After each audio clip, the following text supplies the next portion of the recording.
Yes, my name is Tracy Bell.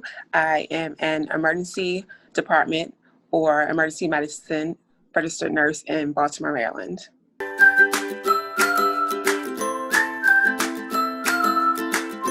Patients who need urgent medical care.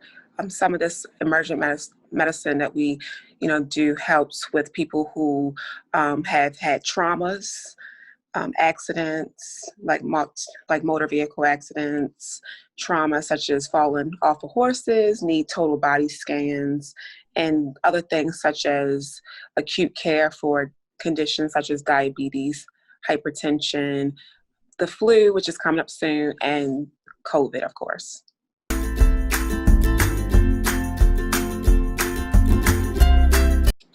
Because of COVID, I have to say the biggest change is just being in a state of emergency. When this first started, we were not as prepared as we should have been. The only information that we had was what we were seeing on TV in Italy and in states like New York here. So we didn't have that much information. So I would say that was really a big impact because we didn't know what to expect.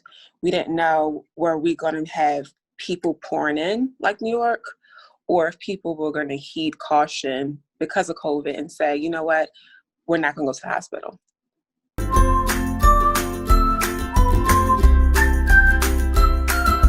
Yeah, so in the beginning in March, what we did was to prevent people coming into the actual hospital, we put up tents, and basically we would triage patients prior to even coming to triage area in the hospital. So we would ask them questions like, what are your symptoms? Are you having a cough? Do you have a fever? Shortness of breath, things like that. So we could say, okay, you're going to come into the tent so we can treat you, for suspected COVID, or you're going to go on to the actual ER, which are people who are coming in with nausea and vomiting and other things that had nothing to do with COVID symptoms. If you had COVID symptoms, you were going into the tent. So as the CDC had more information, more symptoms got added. So the abdominal pain got added. The loss of taste, smell got added, etc. So those who had any type of symptoms that would be under CDC symptoms come straight over to the tent to try to prevent them from going into the hospital. Now today, we don't use tents anymore. We just bring them into the hospital. And once they get into the hospital, we do the same identification. What symptoms are you having? Have you been around anyone that's had COVID? Have you had a temperature, etc.? And we have designated areas that we have for people that are under investigation called PUIs. So we try to keep other patients separate from the ones that we are suspecting of having COVID.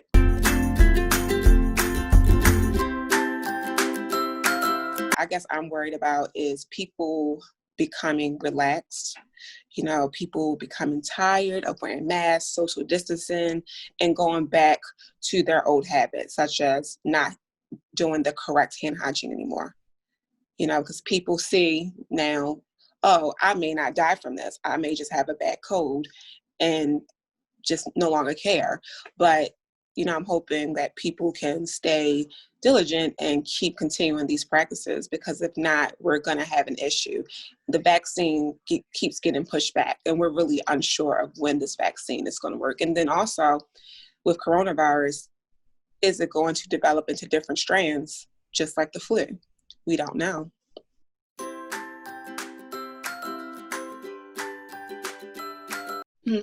When I think of things I could have done correctly is, I guess, when it first happened, I was still working and I'm not even thinking about myself. I should have been thinking about my household. What do we need? Such as food, money, things like that. And I just hope that everyone is learning from this is to have a rainy day fund, at least 2 paychecks at least or more. Have a survival bag, have canned goods, have water, have things that you're going to need just in case we get shut down again. And I think that's one thing that I've learned, that in the future I want to be more prepared.